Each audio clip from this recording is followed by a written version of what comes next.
even if the anarchists don't succeed in getting rid of capitalism and the state and authoritarian tendencies in general, which so far they've only been able to do for rather short amounts of time, I don't think we should, I think they still serve a very valuable function in society as a whole when it's done well. Well, because they're kind of outsiders, they can look at every oppression with a certain neutrality. They can look at capitalist oppression, they can look at Leninist, Stalinist, all that stuff. They have the perspective to critique, you know, so they're still valuable. That's my first comment. And then just a quickie, so I'm one of those people you're talking about who's waiting for the Gilead pills and hoping my Medi-Cal covers them. I think we need a revival of an ACT UP type movement around hepatitis C drugs, and if you know of anyone who's actually doing that, I'm interested. That's it. You guys want to jump in at this point? You want to hear more questions? Yeah. Okay, yes. Well, I have the ideal thing for you to start on. I went last Wednesday when I heard about Marcus' books. I went over to the bookstore. Good idea. Here's these glass windows with a sign from our Sheriff Mercurini in the window, and all these books locked in the bookstore. So I said, you know, I thought I heard somebody say something about bringing books or something. It's on Fillmore near Post. Marcus books. Marcus books, yeah. It's very sad. That's it. Good for you. I mean, a lot of it's just comments, so that's More comments. comments are good. So, well, first, thank you three for all of your activism and hard work over the years, number one. One, I can definitely say it's like, I'm part of this forum, and this, I think, is the largest gathering I've ever seen, so anarchism definitely is a topic, although controversial, I think it's never been more important. And again, just by way of example in this room, the interest. The couple quick questions. Why do you think, I know we all kind of have reasons, but why do you think anarchism is so misunderstood? And second, although I'm not a fan of building bridges with just quote unquote the left, how do you think anarchists can grow a couple of key anarchist principles, which is mutual aid when times are tough, and solidarity when times might not be as tough, to further our goals?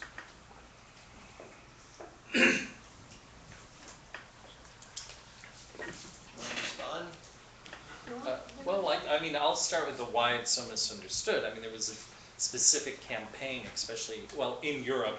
I'm familiar with American history back in the late 1800s, early 20th century, to explicitly paint anarchists as all foreigners, first of all, and bomb throwers. I don't know if anyone got a chance to see the film about J. Edgar Hoover. J. Edgar. It starts with actually what was a very famous anarchist action, the blowing up of the homes of a senator and a few other people, but that was starting in the US. I think it really started with the assassination of William McKinley in 1901 by the anarchist Leon Krolgosh in Buffalo, New York, my hometown. And there was an ongoing campaign of vilification, primarily because the anarchists, the early labor movement in the United States was heavily anarchist, heavily anarchist. And by discrediting the anarchists, it helped to discredit the labor movement in the United States. Since that time, there's been this continual, image of the mad bomber with the pointy hat or whatever that the anarchists actually joke about. But it was a serious misconception of anarchism from very early on. Now, I don't want to dismiss the fact that there were anarchists who were committing acts of Intendant, which was, the the idea of a political act of violence in order to inspire the masses to continue to struggle or to rise up. I think a lot of times, especially here in the United States, there's been a real disconnect between the people who are doing those actions and the responses of the working class. Probably the most famous one being Alexander Berkman's attempted assassination of Henry Clay Frick after the massacre at the Homestead, where he really felt that, by assassinating Frick, there would be this, uprising, and he totally misread the workers at Homestead. They actually vilified him. I'll also, I'll touch on the Black Bloc. I have had a huge problem with the folks who, take the easy route, putting on a mask and going and breaking windows, as opposed to talking to people. I first actually identified it at an anarchist conference in 1986. It was in Chicago. It was the 100th anniversary of the Haymarket martyrs, who were a great anarchist, important group of labor activists who were executed by the state. And we were doing a march, and suddenly there were these people who were just like breaking windows and shit. And there were people who were, normal, quote unquote, normal people standing around watching the march. People were talking to them, and suddenly it turns into this melee with the police and these people. And I realized, holy fucking shit, that doesn't do anything. Breaking the fucking windows in this context doesn't do anything. When we put on, we did a big, there had been a series of national anarchist conferences. We hosted one here in 1989, and it was really a large group of people who worked on putting it on together. And we specifically said we didn't want a demonstration here in San Francisco. You could do it over in the East Bay. And they did it over in the East Bay, and it resulted in the famous, the attack on the Coca-Cola truck, where the working class driver had to flee and get out of it. I think the use of violence is, I don't disavow it. I think it has its place. I think it has its use. But I think in America, people fetishize it. I think people fetishize the anarchist Black Bloc from Europe, because Americans always think, oh, the Europeans really have it together. Or, they're so radical, and they try to import tactics that maybe work over there, but really, they're not really looking, do these really work here? The black bandana folks, I have a lot of problems with, personally. I'm not going to turn them into the police. I'm not going to, advocate that they be persecuted. But I try to talk to them and say, look, what are you trying to achieve? Unless we can win over a sizable number of people in this country, we're not going to have any revolution. We're not even going to be able to, get rid of the poll tax, or even, stop the gentrification that's going on here in San Francisco, the massive wholesale speculation on our fucking homes. You have to be able to talk to people, and you have to be able to form alliances and allegiances. And that is much harder than wearing a bandana and breaking a window. And it's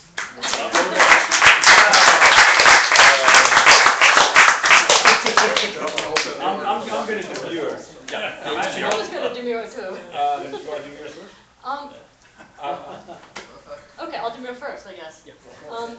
I've actually been in many black blocs, or a number of black blocs, and I think there's a lot to be said for them. They're very empowering for the people that are in them, and I think that's why people do them. It's like, a lot of people, you're kind of taking over the streets, it's fun, when you're young, that adrenaline thing, that's why people do it. I don't know that people are, is this a tactic that's going to be particularly effective? I think a lot of it kind of happens in the moment. But I think there is something with, the way the media works here. How many people would have heard about the WTO meeting in Seattle without the mayhem? Probably not a lot. And, a lot of what we see going on in the Ukraine or in Egypt or any of these things, it comes to our consciousness because there's someone mixing it up. They're not sitting around having a discussion and trying to reach, people are fighting, things are on fire, things are getting broken, and that does. And I think there's a lot of problems with sort of playing to the media, because the media is not necessarily on our side. But I think a lot of it is, people have been taught that that's the way you get attention to your thing. And I think it is inspiring, to see a large black bloc or a large, massive march of that type. I think is inspiring to a lot of, especially younger people, and that's why it persists. I don't think black blocs are necessarily vandals. A lot of times they are, but I think the people I know that are really gung-ho black blockers, their point would be that, vandalism is not violence. Violence is hurting people, and the fact that we are as much concerned about a window as we are about the violence that's done against people all the time is a problem. So, on to a couple of the other things if I can. Or do you want to talk about black bloc?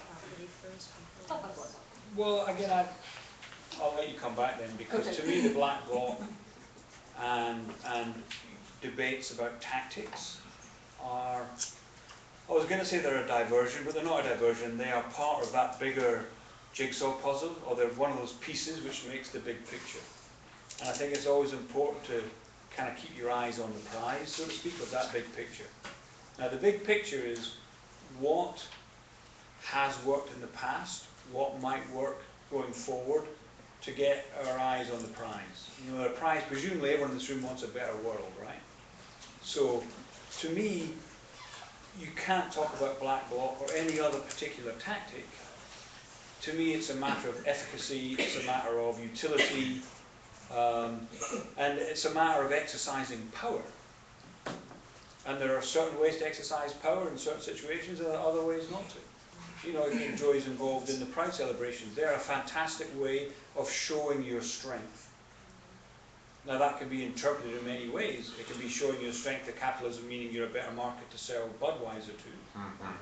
Equally, it can mean you're showing your strength to the politicians. You better vote the way we want, or I'm saying power is enacted and is viewed in all kinds of different ways. And to me, the thing that you brought up, Mr. Biblical name, again about brutally assassinating people, the thing about Berkman trying to assassinate, he failed in that case, or smashing a window, or defending the revolution, armed struggle. To me, these are all parts of that picture, and to talk about them without looking at that bigger picture. I don't mean we hence have to overgeneralize about everything, but to talk about them in absolute, specific, and that typically means moral and absolute terms. Black bloc bad, black bloc good, violence bad, marching bad, marching good, whatever.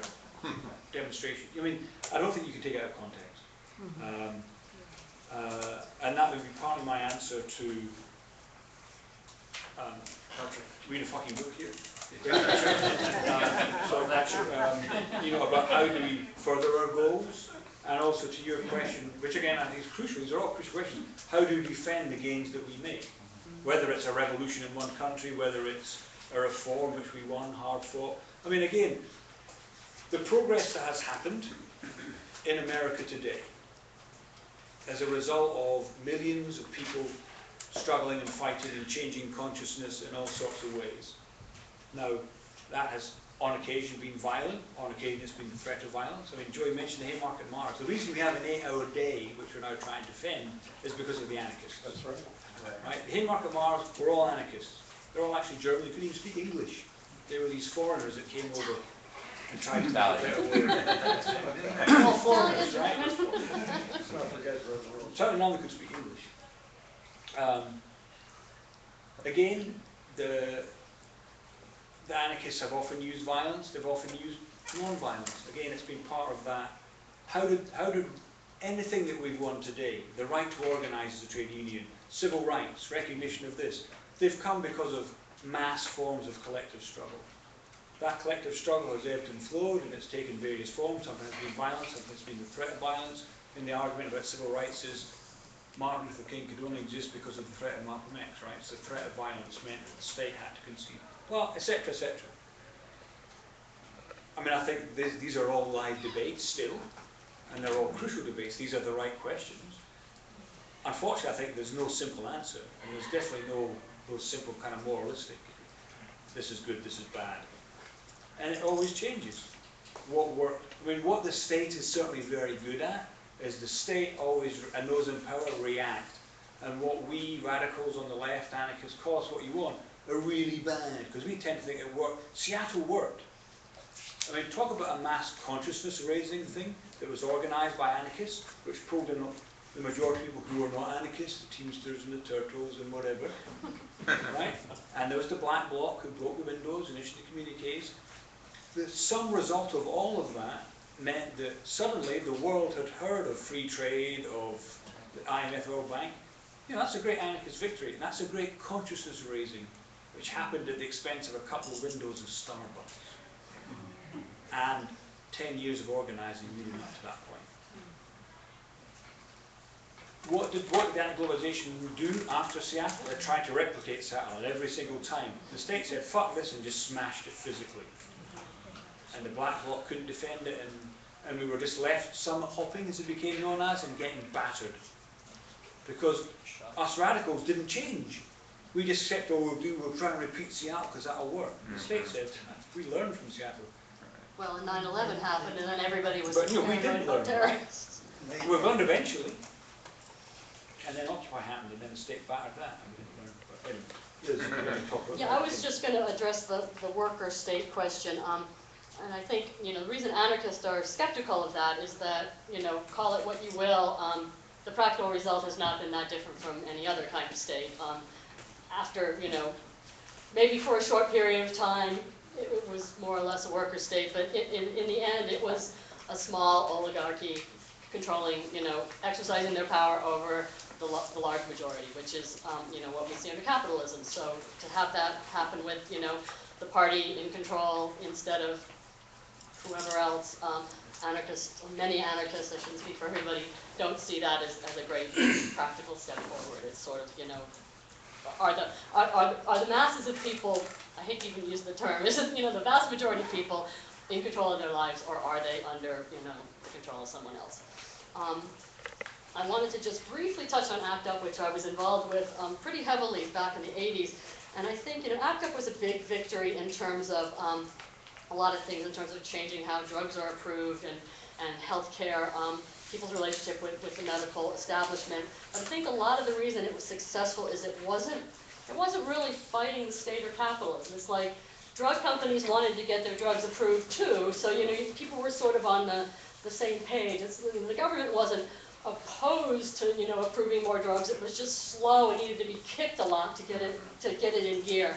So I think, you know, part of the, you know, some of the things that have been very victorious is the opposition hasn't been that strong. I think you could even say that about gay rights in general. It's like the state doesn't necessarily care if Not anymore, they certainly did. well, that's what I said, necessarily. I mean, politicians have cared, but the state is not brought down or changed necessarily in any way by gay people having more rights.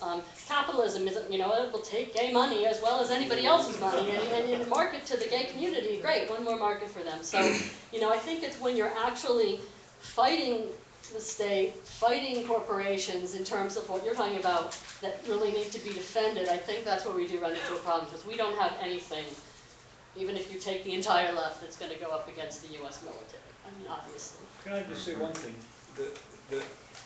The successes that we have had, again, we as anarchists, we as border movements, have typically come because we've been organised. As I've said repeatedly, Seattle came out of 10 years of organising, which led up to Seattle. That's it. The anti-Pockats campaign came out of 10 years of organising to do that, and 6 years of organising during the campaign. We were better organised than the left, and we prevailed over the state, which was completely opposed to us, because in fact we were better organised. And the victories that we do have typically become because of the hard, boring, tedious work of organising. I mean, better organising. Typically, the right are better organised than the left. So when shit goes down, typically, it's the right that gets strengthened, or right-wing parties, or, you know, when the economic crisis happened in 2008, some anarchists go, this is great, capitalism is crumbling, hey, this is what we always dreamed of. And it's like, no, this is chaos. Regular people are suffering, and those that are benefiting, look at Greece. you had the rise of the Golden Dawn fascist party. Because they were actually better organised than the anarchists. Even the anarchists got the headlines of throwing Molotovs and fighting the police and being crazy. So, you know, it's a matter of organisation and of power and how you exercise that. And yeah, and that is one of the things, I think even more than the bombers, the thing anarchism has been saddled with is this idea that we don't believe in organization. You know, working at Bound Together bookstore. I can't tell you how many people walk by and say, oh, anarchists have left a bookstore. How can you be an anarchist and run a bookstore? I mean, there is more than, oh, anarchists kill people. That's not, I don't think that's even in people's minds anymore. I mean, Black Bloc, honestly, I don't think most people outside of the left and the progressive movement even know what a Black Bloc is, but they think anarchism is about disorganization. Right. And it's constantly, the propaganda is, it's not that anarchists oppose organization, it's the forms of organization that makes anarchism anarchism. Where did the name come from? That's part of the problem. Well, it came from Proudhon, it was the French, coming from the Greek. I mean, you know, interestingly enough, like the LGBT movement, anarchism has been trying to figure out what to call itself from the beginning. You know, for a while, you know, this term libertarian, which is being used now by the right, actually was started by left-wing anarchists, because the term anarchism was so associated with the idea of the mad bomber and stuff, they wanted another term. We're always kind of trying to figure out the proper language. And then within anarchism, there's all these anarcho-individualists, green anarchism. I mean, we haven't even touched on that, thank God. I did want to, you know, actually talking about, you know, ACT UP and that, I do consider in terms of anarchist ideas and how anarchism is how people really behave without the state or other authoritarian forms coming in. I've always considered the response to the AIDS crisis one of the greatest examples of anarchism in action. Because here was something, especially here in San Francisco, all across the United States, where there was absolutely government inaction. The government was not dealing with it. And people spontaneously started to organize amongst themselves, and it partially came because the gay community was organized at least within the bars. People knew each other.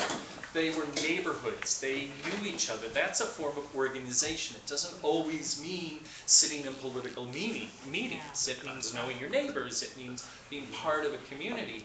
And when people started dying, people not only organized ACT UP to force the companies, to force the government to change, but they started to do things like take care of each other. When there was no structure there, they created a whole organization that's still around now to take care of people who were sick and dying's pets. You know, to provide food for people, to go in and actually take care. And to me, that's one of the most, I think, eloquent and quite realistic examples of this is how humans respond, and this is what anarchism is. I do also want to say, I was never saying that the breaking windows and stuff is bad. You know, I was very involved with the White Knight riot here. It's one of the great memories of my life, but it is about as a tactic, as opposed to what I consider, and I've never actually seen a great Black Bloc that impressed me, so maybe that would change. It's mostly I'm involved in organizing and doing stuff, and then these people come running down the street with bandanas on, seemingly like, what? So I'm not discrediting the whole concept. And it is organization, and it is a tactic. People see the tactic and they fetishize it into the thing. As opposed to just being a tactic. So should we take a few more Sure. questions? I think my name's on the stack. Okay, the people on stack are Mitchell, Thomas, Ann, David, and Ricardo. So, Mitchell? Well, I do have a problem with this silo thing, you know, which is what Stack sets up, but I don't want to get off on that tangent. I would rather come at all this from a somewhat different angle. You would rather be able to talk over anybody else. No, only because my ideas go over their heads. But Joey, you can take me on with that. Honey, darling, I would Which I want to take on what Joey said, but I also want to take off on something that slipped out of Liz, I think, inadvertently casts light on a problem. When she said, well, you know, what happened in Cairo, what's happening in the Ukraine, are examples of how these groups are able to actually make a splash. They're also examples of the whole problem with these groups.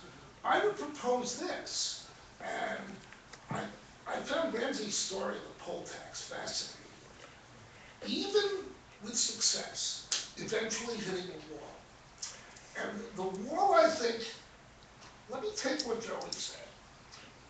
Organization as a phenomenon is not the same thing as organizations as things that have a life of their own. The big fetishization is the fetishization of political structures. And to me, at least, anarchism above all else is an ethic, and it's an ethic that depends upon empathy, upon advocating for oneself, but at the heart of oneself is an interest in being part of humanity. And if you don't start with that, you can break all the windows in the world and end up where people in the Ukraine have ended up. You know, this is what was so outstanding about ACT UP. We did it in New York just as much as here. And it was all about caring, being part of self-interest. Unless you have that ethic, all the rest of the organizing becomes reified, becomes fetishized. And once you have an object there, the powers that be can come in and smash it. It's not even about seizing power and undoing the powers of the powers that be, because then you just end up either being the next thing to be smashed, or you end up having nothing to put in its place except for every man for himself, and it becomes Road Warrior time. So I think, you know, to me, call me a liberal if you want, but, you know, when it comes to how to operate, I'll go wherever it most involves eschewing power, not seizing it, and doing what I can for myself as a member of a community. If you start from there, it'll keep you busy for a lifetime. That's my take.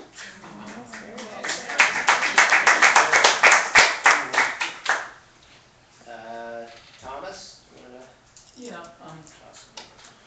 I was struck by, I realize this, you can't get into every strain of anarchy, but I've largely come from left or Marxist Leninist tenets, but am really intrigued by some of the anarchist victories that we've discussed, that have been discussed tonight.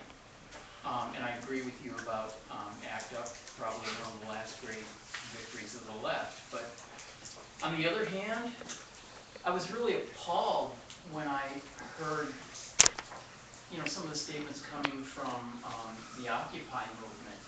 Just general sort of hippy-dippy stuff like we don't believe in leaders, we don't believe in power and everything. Just stuff that absent clear explanations of what they were for, just set them up to be mocked and made them look ridiculous. So that by the time that, you know, it was smashed, they had almost aided in their own irrelevance. So I'm a little concerned about that, because I mean, I think that, you know, you just have to keep going. You didn't get into at all, and I actually came hoping that you guys would get into some of the differences between syndical anarchism, which Noam Chomsky always discusses in a very fascinating way to me, in a very clear and understandable way. And he always uses adjectives like meticulous, and he's not afraid of using the word power and you know, structure and organization and things like that. And while I'm happy that the conversation got initiated tonight, I wish that it had specified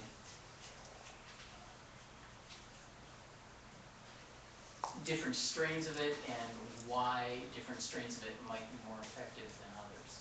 Yeah, time.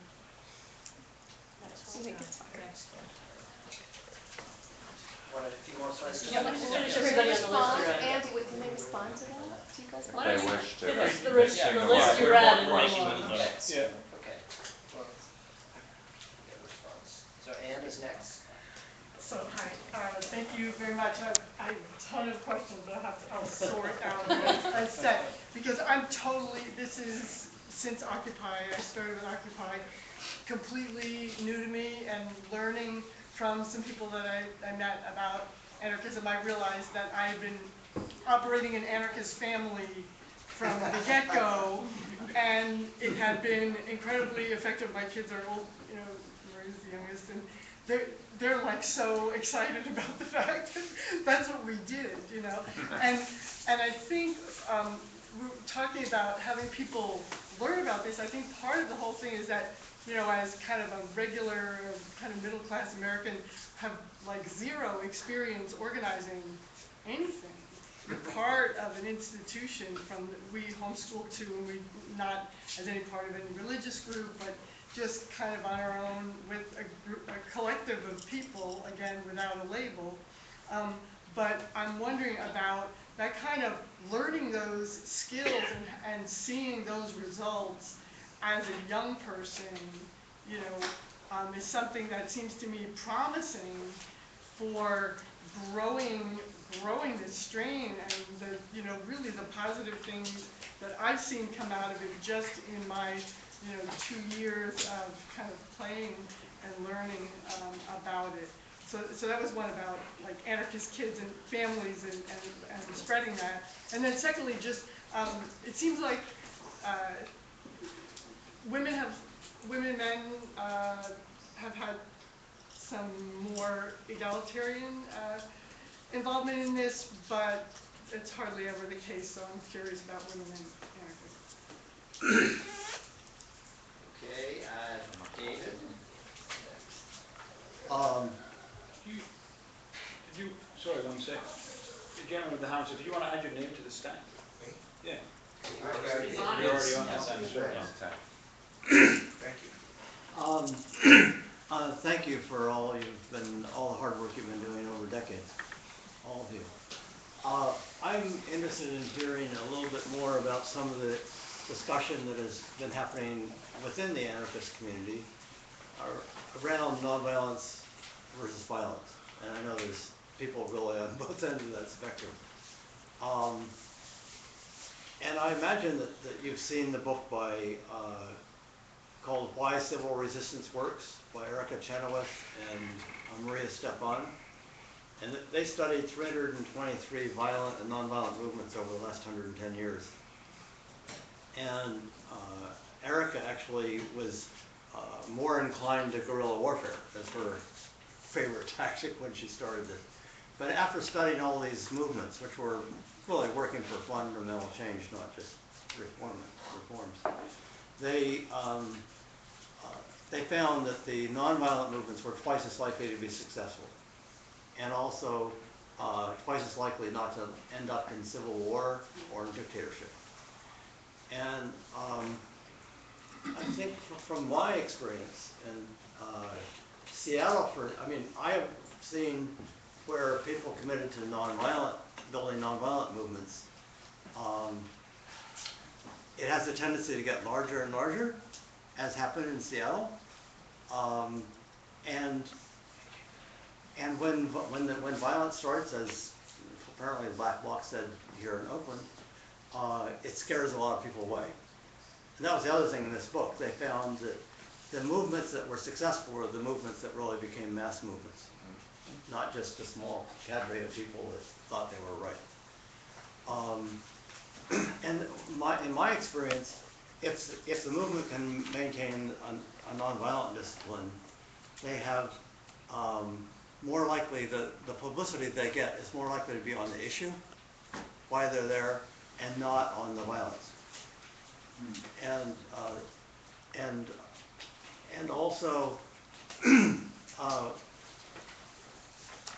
to me, that's what happened in Seattle, for instance. I mean, people shut the place down, you know, even before the breaking the glass happened. But then it was the breaking of the glass that took all the publicity. Out at Concord Naval Weapons Station, we blocked trains carrying bombs to Central America for 3 years. But people came out on one day and tore up tracks, and that's what got all the publicity. And so it seems to me really a question, are we building, is our focus on building the mass movement, which I think we have to be nonviolent, if we're going to overcome the image of, you know, these are bomb throwers. So anyway, I'd be interested in more. I appreciate what you've already said about this, but I'd like to hear more. Okay, we have one more person, and then we get the speakers to respond, but we've got an hour, so more people have more questions. Once they respond, we can get others back. We have time. All right, so the next person is Ricardo. Although I have differences with the anarchist movement, I want to say that I do respect the work that the anarchists in most cases have done worldwide, and particularly in certain countries. And they do deserve to be defended by the workers' movement. I mean, they're brothers, they do aspire for communism. And we need to learn how to do united front and work together, because the capitalist class does not distinguish when they're going to repress activists. They don't care if you are an anarchist or a Marxist, etc. And you know, one day we might be sharing, you know, sales, precious sales, etc. So somehow we have to, you know, amend the mistakes of the past and learn from each other. I congratulate you when you said that sometimes certain tactics can operate and could be good in you know, in some cases, or some, you know, not so good in another cases. I want to say, but I want to say, make clear also that particularly for us in the colonial world, most of the people that have been able to do, you know, the little things that the victories that we have achieved have been from Marxist tendencies. You know, we have gone to war, we have, you know, eliminated or modified segregation by the Europeans in their enclaves, in cities, etc., as done by us. And the majority of the people have been killed, and, you know, through military actions, people's family, etc., has been by us, the Marxists. You know, that's to be recognized the same way that I recognize the achievements from the movement. From the anarchist movement. I have tried to learn and see how can we, you know, learn from each other. I want to know, as for example, there is this perception by some, you know, anarchists about the communal, you know, work. Sounds all right, but I want to, you know or hear how can you do distribution of, you know, wealth, etc., if there is not an organization worldwide, you know, of some sort, because with a small property and so on, you know, it's difficult by, you know, let's say a small commune somewhere in Oregon, and small communes, you know, organize large-scale work distribution. And for example, in terms of the comrade that said about the little laws, etc., well, there are transitional demands that even that might be laws are important, because let's say, you know, today I can at least, and other people of color don't have, you know, at least legally you can go to court and sue because of segregation and so on. And it would be, I think, not responsible, not recognized that in the 60s these barriers were put down. And I mean, it's better now that somebody don't have to sit repressively back in the boss. Regardless that the job is not done, it's not completely freedom, you know, of course not. Capitalism can reverse these things. So, and you know, sometimes it's also a dilemma. For example, right here in San Francisco, I don't know if the European comrade knows, but there is a fight in City College, you know, the local government college, to privatize and get away with it. I've lived here for 20 years. Okay, I've never seen you before. Probably you haven't haven't seen me. So. And probably we have been together, you know, the same routes. So, you know, want to make that clear to anybody else. So the point is how you do that, because how can you combine these things, because you don't want also a corporation like USF or Boston University or something like that that even might be worse, more expensive and so on. So also my last point is, you know, in terms of, for example, needed central defense at times, you know, for example, facing an imperialist army, let's say, I mean, in the third world particularly, I mean, it has been needed historically, some sort of like centralized, you know, leadership to coordinate, you know, to defend people, let's say, with against advanced weaponry and stuff, in areas that would be also not only in one location, but, you know, in the whole wide country. And, you know, you need certainly some sort of communication centralized in a way, I mean, and, you know, distribution of wealth, etc., you know, small, nascent forms of people's support and nutrition and so on, you know, from in situations like this. Well, that's all my question, and I came a little late, but I want to thank you, for what I heard. And I've got to go to the bathroom somewhere. You're a real human being. All right, so there was a lot of questions there. Yeah. A lot of people, a lot of good stuff. I took some notes, and I apologize if I don't at least touch on all of the excellent points that everyone made.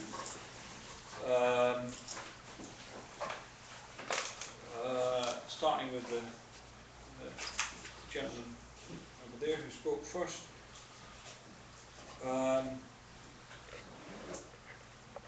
You're talking about Occupy and also the different strains within anarchism, such as anarcho-syndicalism. I think you did make an excellent point, which also, I think, points to the kind of the almost universal, deliberate kind of vilification of anarchism that we've talked about before. That anarchism just means violence and chaos and whatever. But I think you mentioned Noam Chomsky is a very good case in point of that almost total blanket that certainly is particularly the case in North America, though it's certainly kind of worldwide, of that kind of vilification. For better or for worse, Noam Chomsky is the most famous intellectual in the world, certainly in the English-speaking world. You know, he's cited more times than any other living intellectual. Undoubtedly the most famous, certainly in the English-speaking world. Yet he has no airtime, no airplay, no nothing in the mainstream.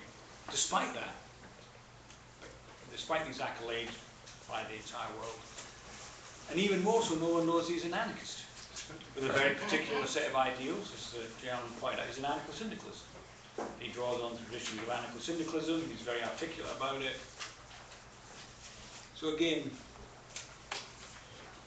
be that as it may, there are different strains within anarchism, undoubtedly.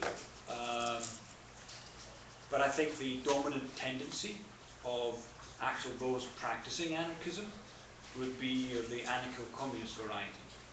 So again, when I start saying anarchism is part of the left, meaning anarchists, like most other leftists, use that same Marxist analysis of capital and capitalism. The differences are not over the analysis of how the world works in the last 500 years. Well, neither does Chomsky for that particular animal. As I said, we accept the same analysis. The differences are on the how to get to that better world. We all agree we want a communist society. I don't think we all agree with that. Most people would agree that the communist maxim of each communism, as in the Marxist sense, of that better world, each according to their needs, each according to their abilities. Now, I know a lot of anarchists that wouldn't agree with that. Thank God Bob Black isn't here. Not even that, I think a lot of anarchists Whatever. wouldn't. I'm saying, Whatever. what I'm saying is the majority of people that have actually practiced and adhered to anarchism come from that broad current. Within that current, that includes Chomsky, includes all the names that have been thrown out before, Emma Goldman, and the women that you've never heard of. 95% of them come from this current. Those that have practiced it, those that have talked about it, those that have written about it, those that have agitated about it throughout the last, since anarchism was invented, which is around about the same time that Marxism was invented. It became talked about as such.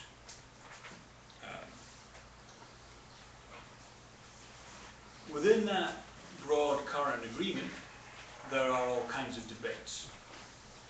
Typically, again, they are about the efficacy, the means and the ends. How do we get there? How do we get there until we have if not the revolution, until we have that better society? How do we get there? That necessitates, of course, hence, meaning how do we operate within capitalism? And how do we view our struggles as a series of, which will by necessity be these reformist struggles, right? And so how do we move, again, as I said, how do we keep our eyes on the ultimate prize, and how do we keep moving forward while having to live within the system and not having achieved any of these totalizing victories, if any such totalizing victories could ever be. I think there are very few people now that think there's going to be a revolution and afterwards everything's going to be great, right? Because revolution is always going to be a process. So again, the arguments within the left and within anarchism as part of that current are about that process, or series of processes. One of the arguments has been, since anarchism cohered as this set of ideas and practices, has been the violence, non-violence debate. Again, when, as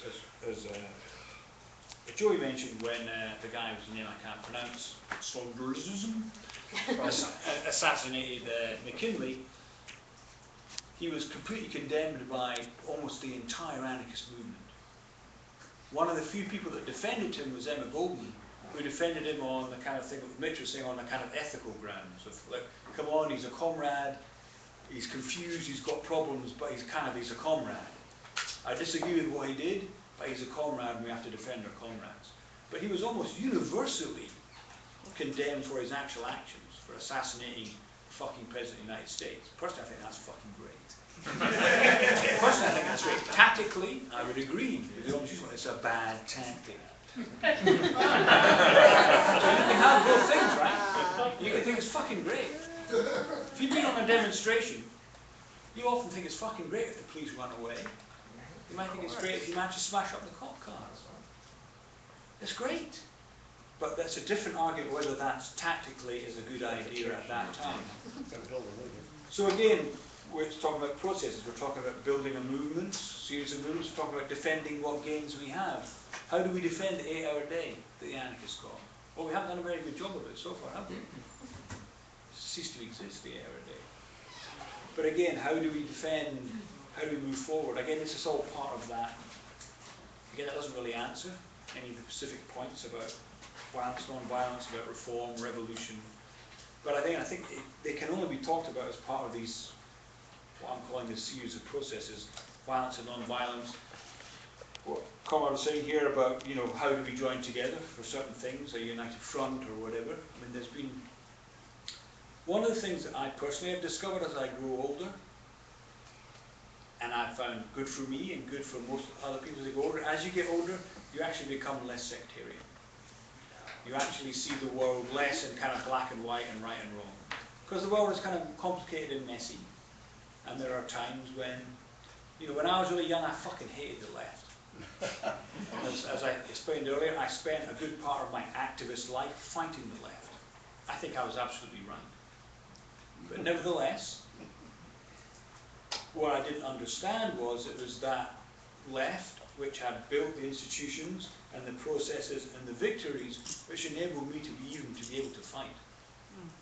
It was, who were the Quaker halls that we were meeting in? or whatever, the infrastructure, the organizations that were there in place to enable me to carry out my fights and my struggles were because of all the fights of people that have gone before, whose politics I often fundamentally disagreed with. So as you get older, you start to see, hopefully, that bigger picture, and it's less, you know, I'm against you all because you don't share my absolute politics. I mean, again, I think I call myself an anarchist. As I said earlier, I think ideas are really important. I've never claimed, however, that anarchism is the only place that has the good ideas and the right ideas. And as a propagandist, and as a publisher, I've published, I don't know, maybe 600, maybe 1,000 books, CDs and DVDs. I would say the majority of those that I've published have not been written by anarchists or about anarchism. They're often by Marxists, they're often by what we would call liberals or social democrats. And nevertheless, they have really good ideas or good practices or good experiences to share. And I think that's equally vital than having the correct anarchist analysis of situation X or tactic Y.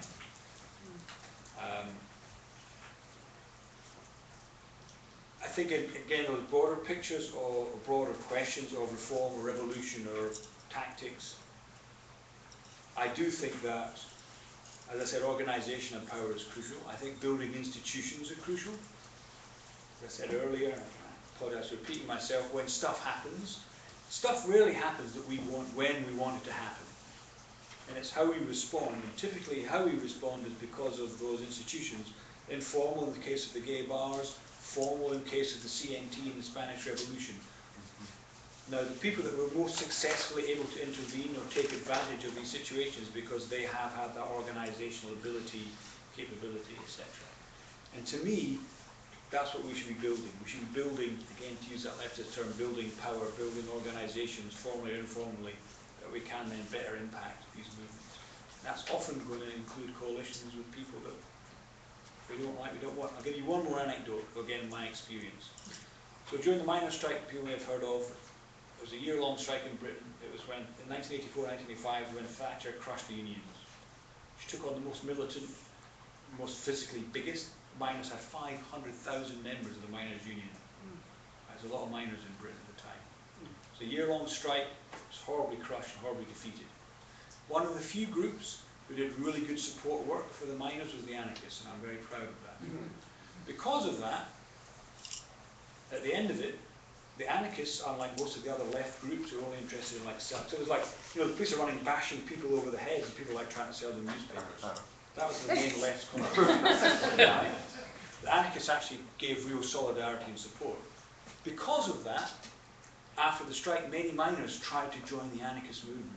And to my eternal shame, the anarchist movement couldn't deal with it. So you had an anarchist organization, an anarcho-syndicalist organization like Chomsky, called the Direct Action Movement, DAM, in the UK. They were a national organization in the UK. They had 120 members. They did fantastic work during the miners' strike, partly because some of their members were actually miners. They actually lived and worked in those communities. As a result of that, 30 or 40 young miners tried to join the Direct Action Movement. And the Direct Action Movement literally crumbled because it didn't know how to deal with 30 or 40 young people who were not very well formed politically, who were undoubtedly racist and sexist in their language, who actually wanted to join this group who were doing really good things. And they